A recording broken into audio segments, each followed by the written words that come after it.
दोस्तों, कल्पना कीजिए उस पड़ोसी की स्थिति की जो एक तरफ आपके दरवाजे पर आकर मदद मांगता है, कहता है कि घर में अनाज खत्म हो गया, बच्चे भूखे हैं, और दूसरी तरफ रातों रात अपनी छत पर हथियार जमा करके आपको ही धमकी देने लगता है। दिसंबर 2025 के अंत में बांग्लादेश कुछ ऐसा ही कर रहा है। एक हाथ से भारत से चावल, प्याज और बुनियादी मदद की गुहार लगा रहा है और दूसरे हाथों से बंगाल की खाड़ी में सैन्य ताकतें दिखाने की तैयारी कर रहा है। ये दोहरा रवैया सिर्फ हैरान करने वाला नहीं, बल्कि क्षेत्रीय शांति और भारत की सुरक्षा के लिए एक बड़ा सवाल खड़ा कर रहा है। पूरी बात क्या है इस वीडियो में समझते हैं, लेकिन उससे पहले रोज ऐसे ही वीडियो देखने के लिए हमारे चैनल को अभी सब्सक्राइब कर लीजिए। पिछले कुछ समय में बांग्लादेश की स्थिति किसी से छुपी नहीं है। वहाँ महंगाई की दबाव, खाद्यान्न का संकट और आम लोगों की थाली पर असर साफ दिखने लगा है। जब हालात ऐसे होते हैं तो सबसे पहले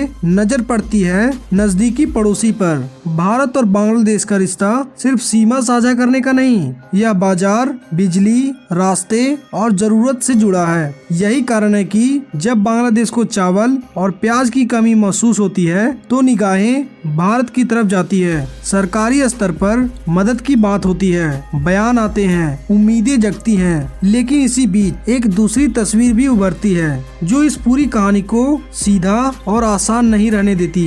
वही बांग्लादेश जो भारत से राहत की उम्मीद लगाए बैठा है, उसी वक्त अंतर्राष्ट्रीय मंचों पर भारत की नीतियों और उसके लोकतांत्रिक ढांचों पर सवाल उठाता दिख रहा है। और यहीं से कहानी में तनाव का सुर जुड़ता है, क्योंकि रिश्ते सिर्फ लेने देने से नहीं चलते, उसमें भरोसे की भूमिका आवश्यक होती है। अब इसी माहौल में एक और परत खुलती है। बंगाल की खाड़ी जो भारत के लिए सिर्फ पानी का विस्तार नहीं, उसकी आर्थिक और रणनीतिक सांस की नली है। वहाँ अचानक गतिविधियां बढ़ने लगती है। खबरें आती हैं कि बांग्लादेश अपनी नौसेना के साथ एक बड़ी नेवल ड्रिल की तैयारी कर रहा है। ड्रिल कोई असामान्य बात नहीं होती। देश अपनी सेनाओं को तैयार रखने के लिए अभ्यास करते हैं, लेकिन यहाँ असामान्य ये है कि ये अभ्यास में बांग्लादेश ने अपने साथ किसे चुना है। इस बार साथ है पाकिस्तान नेवी और उसके साथ हैं ऐसे वॉरशिप जो चाइनीज टेक्नोलॉजी से बने प्लेटफॉर्म पर तैयार हुए हैं। जब ये जहाज बंगाल की खाड़ी में दाखिल होते हैं तो मामला सिर्फ अभ्यास का नहीं,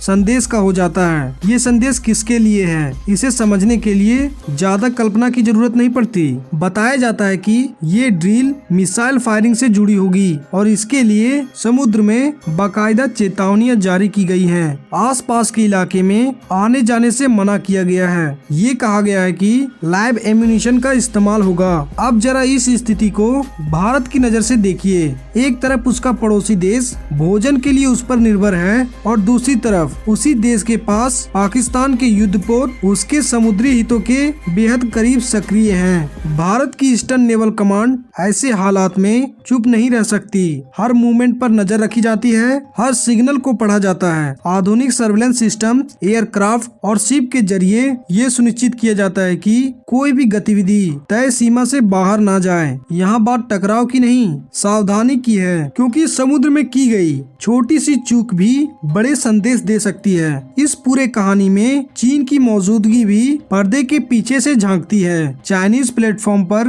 बने पाकिस्तानी जहाज, इलेक्ट्रॉनिक सर्वेलेंस की क्षमता और स्ट्रेटेजिक पोजीशनिंग, ये सब मिलकर एक बॉर्डर पिक्चर बनाते हैं। ये पिक्चर बताती है कि बंगाल की खाड़ी अब सिर्फ व्यापारिक रास्ता नहीं, बल्कि जियोपॉलिटिकल चेस बोर्ड बन चुकी है और इस चेस बोर्ड पर हर मूव सोच समझकर चलता है। भारत और बांग्लादेश का इतिहास देखे तो दोनों देशों ने कई बार साथ मिलकर कोऑर्डिनेट पेट्रोल किए हैं, ज्वाइंट एक्सरसाइज भी हुई है। ऐसे में सवाल उठता है कि अगर ड्रिल ही करनी थी तो पुराने पार्टनर को क्यों नहीं चुना गया। पाकिस्तान का चयन अपने आप में एक स्टेटमेंट है। ये स्टेटमेंट शायद घरेलू राजनीति के लिए हो, शायद बाहरी ताकतों को खुश करने के लिए, या शायद दबाव की रणनीति का हिस्सा। लेकिन रणनीति अक्सर तब कमजोर पड़ जाती है जब वह जमीन की सच्चाई से टकराती है। बांग्लादेश की इकोनॉमी कई मोर्चों पर भारत से जुड़ी है। बिजली की सप्लाई, व्यापारिक रूट्स, ट्रांजिट सुविधाएं, ये सब रोजमर्रा की जरूरतें हैं जिनका विकल्प रातों रात नहीं मिलता। ऐसे में मिलिट्री पोस्चरिंग एक सीमित असर ही डाल सकती है।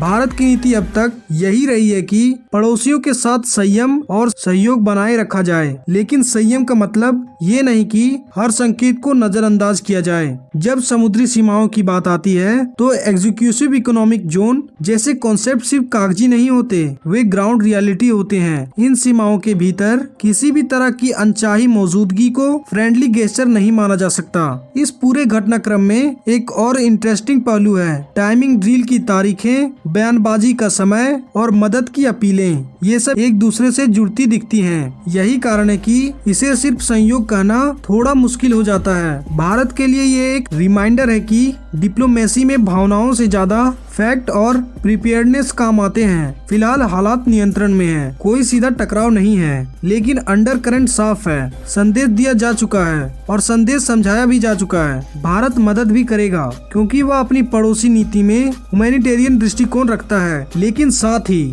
वो अपनी सुरक्षा और सम्मान से समझौता नहीं करेगा। आने वाले वक्त में ये देखना दिलचस्प होगा कि बांग्लादेश किस रास्ते पर चलता है। क्या वो सहयोग और भरोसे की दिशा में कदम बढ़ाता है या बाहरी ताकतों के साथ संतुलन सुधारने के चक्कर में अपने सबसे करीबी पड़ोसी से दूरी बढ़ाता है। रिश्ते शब्द से नहीं, कर्मों से तय होते हैं और यही इस कहानी का सबसे बड़ा सबक है। अब एक सवाल आपसे, जब मदद और दबाव एक साथ चले तो भारत जैसे देश को पड़ोसियों से रिश्ते कैसे संभालने चाहिए? क्या शक्ति जरूरी है या धैर्य ही सबसे बड़ा हथियार है? आप अपनी राय कमेंट में जरूर बताएं। और अगर आपको ये वीडियो पसंद आया हो तो ऐसे ही वीडियो रोज देखने के लिए हमारे चैनल को अभी सब्सक्राइब कर लीजिए। धन्यवाद।